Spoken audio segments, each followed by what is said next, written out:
everybody, I am Sarah. Welcome back to Overkill Reviews, Banger's weekly heavy metal review show. In case you haven't already, be sure to head on over to our Patreon and throw some money our way so we can keep this sick set open and our jobs. Also, make sure you hit subscribe. This week, I'm reviewing the second self-titled album and the 9th studio album overall of the most important doom metal band from the United States in history. And with their best, yes, that's what I believe, vocalist. Be the first to panic.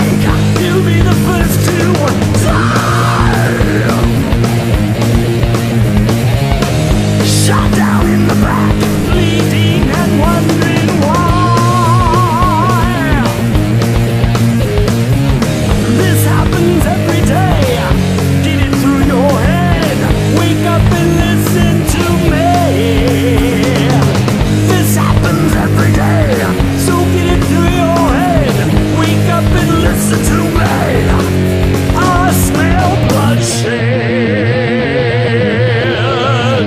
bloodshed. Fuck yeah, I am so stoked. I get to review the brand new album by the almighty Saint Vitus. It's called Saint Vitus, and it's out today via Season of Mist. Don't know? Saint Vitus? Here's a crash course. My dudes, there is so much to unpack, so here is my pathetic attempt at a Cliff Notes. Saint Vitus first formed all the way back in 1978 as the band Tyrant, and then they changed their band name to Saint Vitus in 1981. After Black Sabbath, Saint Vitus helped pave the way for doom alongside Pentagram, Trouble, Pagan Altar, and Witchfinder General. From their onset, Saint Vitus really popularized this very punkified, glacial version of doom metal that is very much in the American vein of the genre. When they formed, they contained iconic guitarist Dave Chandler and vocalist Scott Regers, who are both in the current lineup of the band alongside drummer Henry Vasquez and bassist Pat Bruders. Now, if we allegorically look at how the vocalists of Saint Vitus have worked, well, we know that there's Wino, the iconic vocalist who is there for Born Too Late and numerous other titles. There's Regers, who is there for the first self-titled album, along with a couple other titles. And then there was also Christian Linderson of the amazing Count Raven, who is there for,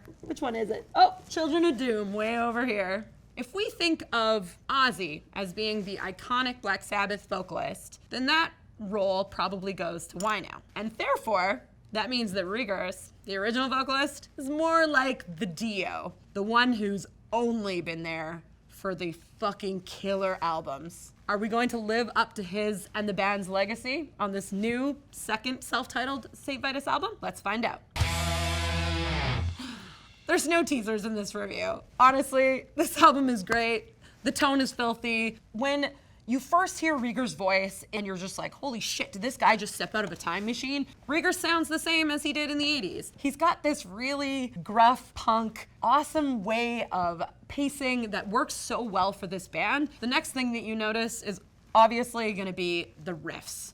The riffs of fucking Dave Chandler. This guy is a riff machine. He's got this very just sexy serpentine groove.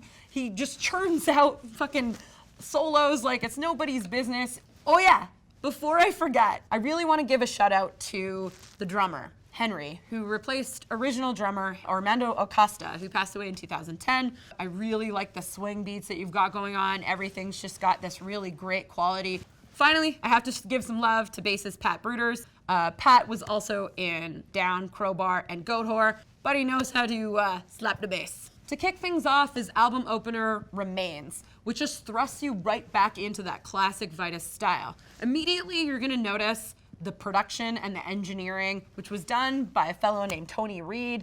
And I have to say, you done good, bud. Everything has this just sexy, serpentine, weird quality that's classic Vitus. You're getting also the choruses of Vitus. They're very strange, but once they lock into a groove, it really works. For me, the perfect 1-2 punch of this album is the track Bloodshed, followed by 12 Years in the Tomb. Finally, you have to make sure that you listen all the way to the end, because the last track is pretty much a hardcore punk speeder called Useless, and it instantaneously reminds me of all the old school Vitus stories about what happened to them when they toured with Black Flag back in the 80s. Now, for neither a good or a bad thing, but more of an observation. They have this excellent album, called Saint Vitus. And I feel like I'm a little confused as to why Saint Vitus decided to put out another album called Saint Vitus. I don't really need Saint Vitus to be hitting me between the eyes, reminding me that this sounds like classic Vitus, because the proof is in the pudding. So that seems like unnecessary. And now, that leads me to the worst parts of the album. First up, the song Wormhole. It's not a bad song, but they reference a lot of old tracks in the track. Again, I don't need that. Second up, there's a track on this album called City Park, and it's basically just like noise and samples and some dude talking and the chirping of crickets, and it's about 4 minutes long. Bands, you don't have to fill an entire LP just because you have the space. This song could be completely removed from the album, and it would actually make the album better, so I'm not really sure why City Parks is there. Now finally, the album artwork. It's boring, it's muted. It's not the best. So where does that leave us? I would say that my complaints are pretty minor. I don't need Saint Vitus to remind me that they sound amazing, because they've always sounded amazing, and I don't think they have really much to apologize for musically. Truth be told, this is gonna be one of the best albums of 2019. The choruses are great, the grooves are great, the riffs are great, and that 1-2 punch that I already talked about of Bloodshed and 12 Years in the Tomb and Album Closer Useless, all three of those songs are awesome. The rest of the album is really strong as well. For all those reasons, it's getting 4.5 skulls out of 5 here on Overkill Reviews. Now it's time for the shoutouts, one of which I'm super excited for. The first one we're gonna talk about is the new album by Full of Hell. It's called Weeping Choir, and it comes out via Relapse Records. Now, the release that I'm most excited for on May 17th, it is for Swedish speed metal band Mystic.